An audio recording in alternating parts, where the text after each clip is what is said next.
pembego. kucing dalam iya, karung ini ya. Pembego atau apa gitu ya. Tapi aku lihat teman-temanku sekampung beneran kerja di kapal itu, jadi kayak enggak kok. Yakin nggak yakin lah ya. Iya, gitu. Akhirnya setelah nunggu 3 bulan barulah naik, baru oh iya ini bener. Keterima ya. Terima juga.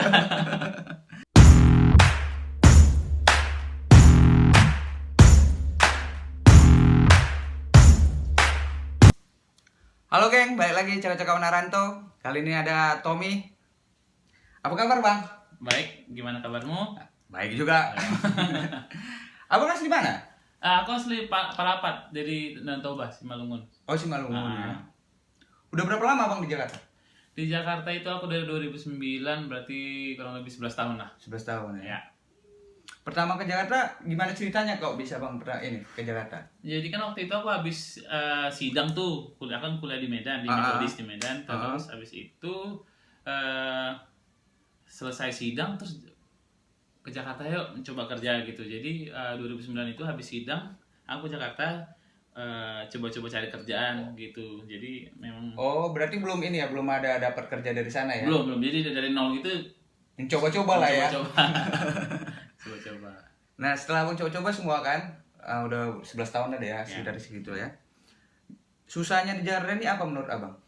Susahnya itu gimana ya, karena kan gede kali Jakarta ya kan. Jadi, terus kita kalau nggak ada channel terus nggak tahu jalan ya benar kesasar udah.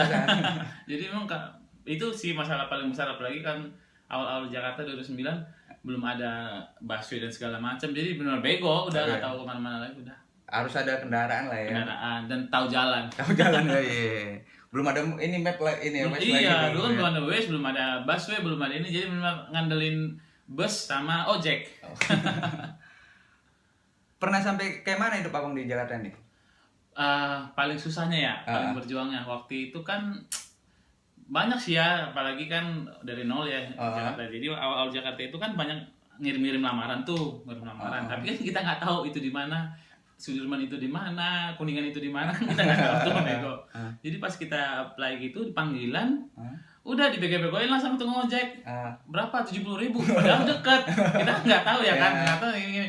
Ya udah demi interview itu, jadi benar-benar habis-habisan. Terus kita kayak ya ampun, ternyata pasti lihat kok 10 menit nyampe, kok 70.000 kayak gitu kan.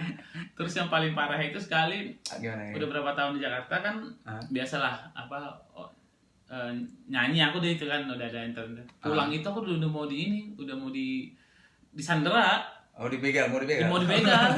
Karena dulu iya waktu itu kan pulang jam 1 pagi tuh, terus turun dari bawah jembatan Semanggi itu tuh, lewat dari bawah itu flyovernya itu, tiba-tiba ada motor 2 lompat dong. Dijegat. Iya, malu tuh. Satu tuh, bang, aku anak perantau kan dari Medan, pengen pulang, capek ngantuk gini. Mana ada gitu udah. Jadi dia pulang dari, akhirnya aku dilepasin. Dilepasin gimana ceritanya? Akhirnya kayak aku bilang, bang capek bang cari uang, besok mau kerja lagi, tolonglah bang sama ngargain. Saya perantau kok, saya orang Batak. Apaan lu, udah sampai patah tuh itu plat motorku, habis nongkrong gitu sama helm, tabok. Akhirnya bang tolonglah pulang gitu. Akhirnya mereka ini, udah sana lu. Tuh akhirnya dilepas, tapi itu kayak ya ampun. gitu banget ya kan cari uang. Berat ya. Aduh. Nah kalau senangnya apa menurut abang di Jakarta nih? Senangnya itu karena ibu kota kali ya, jadi apa-apa tren udah lebih dulu di sini kali dapat ya. Terus apa sih, cepat banyak taunya soal update, terus informasi teknologi. Terus di sini kan apa kayak kiblatnya ini, kalau di Amerika kan sana kiblatnya musik dia nih gitu. Nah kayak gini di Indonesia itu kiblatnya Jakarta gitu kan. Jadi kalau kita dari Jakarta pulang kampung juga kayaknya keren kan. udah wis Jakarta nih datangnya. Kayak udah tahu banyak gitu kan gitu sih. Nah pengalaman apa yang paling berharga abang dapat di Jakarta nih? Pengalaman ya gimana ya, karena kan aku cari kerja itu di Jakarta, terus pindah-pindah lagi ya, pindah perusahaan kayak gitu segala macam, terus ketemu banyak artis, terus karena aku juga passionnya nyanyi, terus akhirnya ikut kompetisi gitu kan, karena kan Jakarta kan semuanya ada. Oh sempat ikut kompetisi juga bang ya? Ikut. Terus waktu itu apa namanya bisa jadi backing vokalnya artis. Oh gitu. Gitu kan, jadi apa namanya kayak ikut backing vokalnya si almarhum Mike Mohede, Glenn Fredly. Terus udah sempat abang ya? Sempat waktu itu ada ini awalnya cuman dari dia buat audisian gitu, ini terus aku ikut daftar pakai Twitter waktu itu. Ternyata direspon. Terus dites pakai suruh kirim voice note segala macam gitu berapa tahun lalu. Ya gitu aku buka pintu lain nah gitu sih. Jadi banyak banget sih belajar selama di Jakarta sih. Berarti lebih banyak kesempatan lah ya. Iya, banyak kesempatan. Nah, abang kan nyanyi juga, MC juga kan? Iya, abang, MC juga. Gimana ceritanya abang ini bisa jadi penyanyi? Nah, kan basicnya kan aku dari kecilnya udah ini. Oh, udah nyanyi juga ya. Terus gitu kan, nyampe Jakarta, aku ikut ini pelayanan gereja. Waktu itu jadi singernya. Nah, terus awal-awal itu kan waktu itu salah satu jemaat gereja itu yang punya WO. Oh, gitu. Ya WO terus disamperin pas pulang selesai ini gereja tanya, Mas, ini mau jadi wedding singer nggak gitu? Terus tahu top 40 nggak lagu-lagu ini love song segala macam gitu? Tahu beberapa. Ya udah kasih 3 lagu yang paling nyaman, paling aman kasih ke aku, nanti kita coba ya kapan. Gitu. Jadi awalnya habis itu aku trial Sabtunya itu di hotel di Jakarta. Dari situlah mulai buka jalan itu. Iya, buka jalan dari 300.000 naik kayak gitu kan. Jadi nah kita kan hal baru ya, jadi nggak semuanya karena sebelumnya kan kerja abang kan. Iya, jadi kan seneng karena ternyata nggak semuanya dihitung dari uang, pengalaman nambah. Jadi waktu itu berapapun dikasih aku ambil. Karena kan toh juga laguku cuma sedikit, pengalaman nyanyi di wedding anggap aja ini ya, belajar dulu. Iya, nah kayak gitu sih. Belajar sambil cari duit ya. Iya. Terus kalau pas abang nyanyi itu kerjaan udah gimana tuh? Sambilan. Oh, sambilan. Jadi kan ngantor kan Senin sampai Jumat. Sabtu weddingan minggu. Iya, gitu selalu. Iya, gitu sih. Nah, kemarin sempat kan aku lihat di IG abang tuh abang ini keluarin lagu kan? Lagu ya. Abang itu. Apa judulnya, Bang?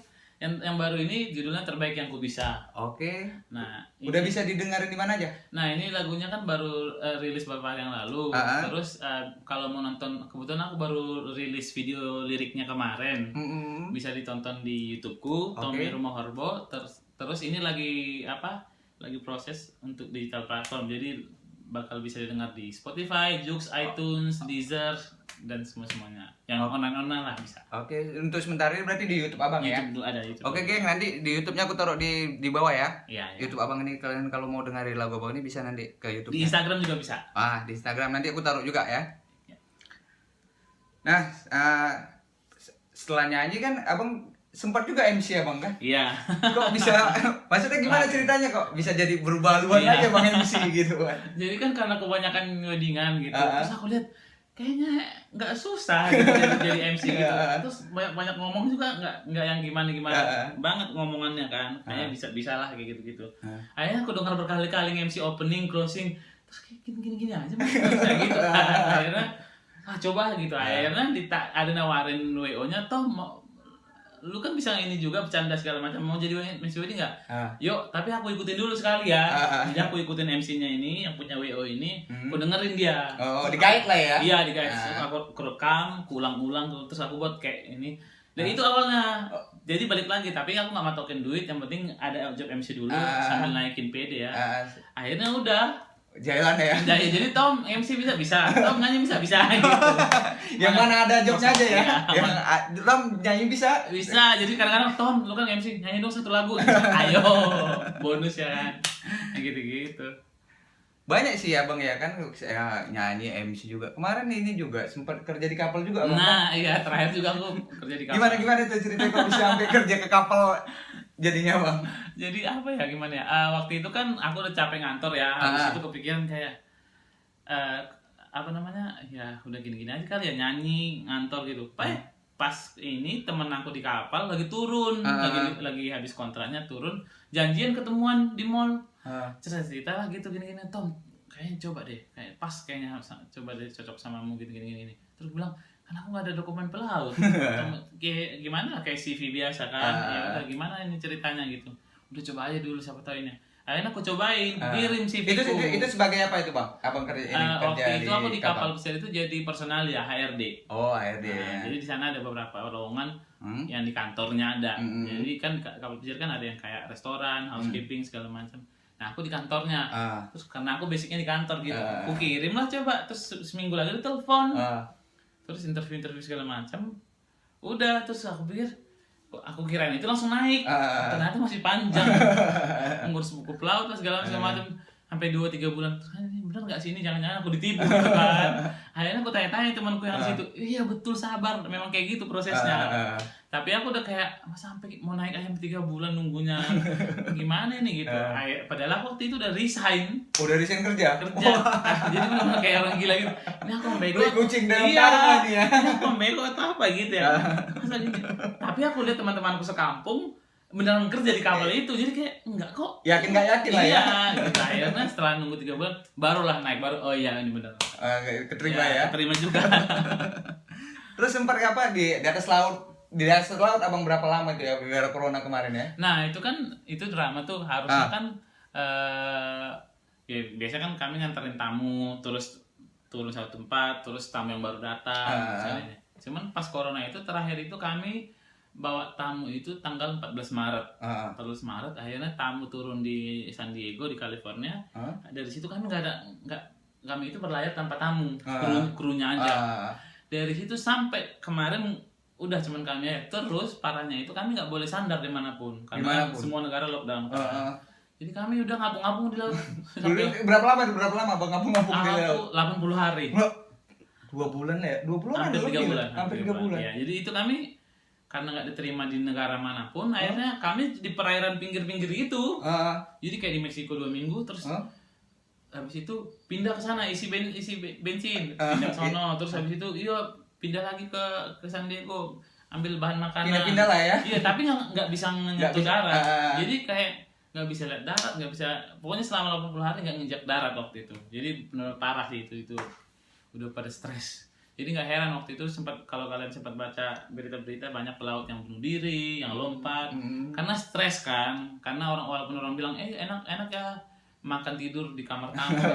Ya kalau seminggu enak, kalau 3 bulan nggak. 2 bulan di hampir 3 bulan ya. Kau aja ya. Kayak gitu sih. Terus itu gimana ini kok bisa balik abang ke sini? Nah setelah itu kan akhirnya kan peraturan pemerintah itu kan memperbolehkan warga negaranya pulang ke negara masing-masing. Nah setelah itu karena waktu itu Indonesia belum separah negara lain masih bisa menerima ini, akhirnya kami diputuskan pulang lewat jalur laut karena kan semua bandara nggak jalan gitu. Akhirnya kami diputuskan berlayar dari Amerika ke Indonesia di kapal pesiar itu.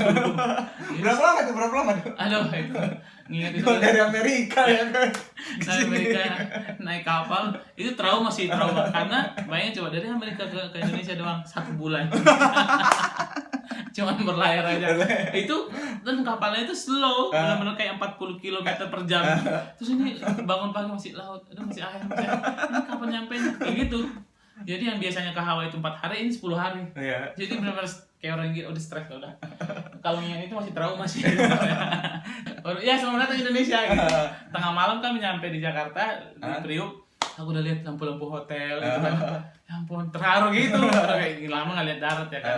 Gitu terus lihat nelayan-nelayan kecil gitu. Kapal-kapal kecil kan banyak tuh lagi ini. Mati terus kita dada om gitu ya. Kayak udah lama kali nggak mijak darat ya. Kayak nggak pernah lihat orang. Ya gitu di parah itu dah. Tapi syukurlah bisa sampai sini sehat-sehat ya kan. Iya. Yang kenapa-napa ya kan. Nah, abang dari semua profesi yang bang iniin lah ya. Nah sekarang apa impian paling besar yang pengen abang raih sih di Jakarta ini? Sebenarnya gimana ya? Di luar ini ya, di luar kebutuhan perut ya. Karena kan kita butuh makan. Cuma kalau tanya soal passion, aku sih pengen entertain ya gitu. Karena kan di Jakarta juga aku nyanyi MC gini-gini. Ibaratnya itu kan the passion ya, the talenta. Terus kayak masih pengen ngebuktiin aku bisa makan loh dari entertain ini gitu. Apalagi kan udah beberapa lagu aku ciptain, masuk sosial media segala macam. Masa sih ini nggak jadi apa-apa gitu. Jadi kayak masih ada penasaran pengen buat satu kayak full album, terus jadi professional singer kayak ala-ala Tulus lah atau Teddy Aditya atau Randy Pan. Pengen kayak gitu karena pengen ngebuktiin ya kita juga bisa berkarya gitu loh. Cuman kan kadang-kadang kan masalahnya nggak ada label, nggak ada modal, terus nggak ada channel. Usaha sendiri lah ya. Kita ini gerilya, mojok-mojok, nanya salah satu orang suka atau enggak, bagus atau enggak. Jadi memang, cuman kalau ditanya balik pengen apa, mimpi terbesar pengen entertain, pengen buat konser. Pengen buat konser sendiri, terus ceritakan, ya kayak gini lagu gue loh, ceritanya kayak gini loh, kayak gini. Jadi kayak storytelling sambil ngasih tahu lagu gue kayak gini, ceritanya tentang apa? Iya, gitu biar mereka tahu siapapun bisa loh berkarya, maksudnya nggak cuma artis, kita orang biasa juga, yang penting kayak gitu. Cuman kadang-kadang kan nggak ada channel, nggak ada link, terus kita nggak ada modal, nggak ada yang sponsorin ya, nggak ada yang kenal lagi. Iya, terus kita pendatang lagi orang dari Medan ke Jakarta, siapa kau gitu ya. Jadi ya kayak udahlah. Ya udah, balik ke ini deh Bang ya, balik Medan deh ya. Abang tinggal di mana di Medan? Di Medan itu aku tinggal di Jamin Ginting. Jamin Ginting itu di Padang Bulan. Ya. Nah, apa yang paling abang rindukan di Medan? Medan itu aku gimana ya? Nggak takut ya, karena lapak sendiri ya kan. Kita mau jalan kaki, mau sandal jepit kayak gini gitu. Nah, terus kita banget ya, maksudnya banyak orang Batak gitu. Terus kita dengar suara gitu kayak enak gitu, kayak nggak takut apa-apa gitu kan. Terus apalagi aku juga tinggal di dekat daerah kampus gitu kan. Jadi kayak itu yang kangen kalau di Medan itu, terus ketemu lihat orang kumpul-kumpul orang sana. Percetakan kiri kanan semua ngerjain skripsi gitu, lihat skripsi semua, terus warkop satu, warung mie Aceh satu, mie Aceh semua gitu ya kan. Terus anak kuliah semua bawa tas, bawa buku, kayak kangen kayak gitu. Jadi kalau di Medan itu mah itu. Kalau makanan kesukaan abang di Medan apa? Mie Aceh lah. Mie Aceh. Di sekitar ya balik lagi di Padang Bulan kan semuanya ada. Di situ banyak mie Aceh terus anak kampus selalu nongkrong gitu kan. Jadi kita kayak sampai antri gitu. Karena mie Aceh itu dah. Enak aja itu kayaknya ya. Kalau mie Aceh mah idol. Kejadian apa yang paling nggak bisa melupakan waktu di Medan dulu? Di Medan, jadi kan kalau di Medan itu kan aku juga kuliah sambil kerja. Jadi waktu itu kan aku kerja di salah satu mall di Medan. Terus itu maksudnya gimana ya, kenang-kenangan lah kali ya. Jadi karena kan ya kita kan dulu masih kuliah, gaji kan masih waktu itu paling 400.000 kali gaji sebulan 500.000. Terus sementara kalau di mall itu kan mahal ya gitu. Terus aku kerja di salah satu mall yang ini dia yang yang produksi coklat, minuman kayak gitu kan. Terus akhirnya karena aku nggak kesampean pengen nyobain tapi nggak bisa karena mahal gitu kan. Akhirnya ya udah kita makanin gitu. Terus tutup tokonya. Akhirnya kita icip-icip, terus kita belanja dari luar buahnya, terus kita celupin gitu-gitu. Tapi nggak ketahuan sama ininya. Yang penting kesampean. Kayak gitu rasanya. Karena kan mahal kan. Gitu. Demi kesampean itu ya. Iya, terus sama satu lagi aku kan di kampus tuh. Di dekat kampus itu ada namanya kayak bakso yang paling terkenal, maksudnya paling mahal dulu di sana. Orang tahu daerah itu kan daerah tempat bakso. Terus perkantoran. Terus di situ kayak setiap orang lewat, kalau orang makan di situ banget orang udah kaya lah gitu. Waktu itu zamannya aku 2005 gitu. Terus aku sampai sekarang belum kesampean. Kayak kurang ajar ini. Masa bakso 70.000, waktu itu 70.000 loh. Oh iya, mahal dong. Iya, mahal. 70.000. Kayak 2006 2007 kan 70.000 mahal. Iya, terus kayak aduh, satu saat. Jadi kan kalau pulang ke Medan itu pertama. Puas-puasin dulu. Itu daerah mana? Di daerah ini sih kantor gubernur. Kantor gubernur. Iya, Hang Tuah. Daerah Hang Tuah ada di situ. Jadi kalau orang lihat di situ juga pasti orang kantoran nama kan, nggak pernah, jarang orang kuliah itu, mungkin orang kaya kali ya. Nah kalau di Medan abang nongkrong sering di mana? Pertama kan karena aku kerja di mall sambilan, jadi sebelum pulang kampus atau sebelum kerja aku mall dulu muter-muter. Jadi kadang-kadang setiap lantai sampai aku hafal. Di sini ada ini, di sini ada di sini. Terus kedua di Pajak Usuk karena kan dekat kosan, jadi sering di sana kan jarang naik angkot ya, jadi semua jalan kaki ya kan. Jadi karena dekat itu ya. Iya, terus nyampe di sana kan semua ada di Pajak Usuk, dari makanan, ATK, print-printan. Dulu masih zaman MP3 yang beli 100.000. Ya kayak gitu dulu aku. Semua ada di sini. Iya, ditulis dulu di handphone gitu, masuk bang lagu yang ini yang ini. Mereka entah dari mana. Paling dulu bisa kita cari sendiri ya kan. Cuma karena begonya ya udah. Ya pajak khusus itu. Karena nggak ketahuan itu ya. Iya, Pak Ajus kan ya itulah dulu kan ketahuan kita itu ya. Punya komputer pun kan udah hebat kan. Jadi kita harus ke sana, Bang, lagu ini 3 lagu 3.000. 10 dapat 1.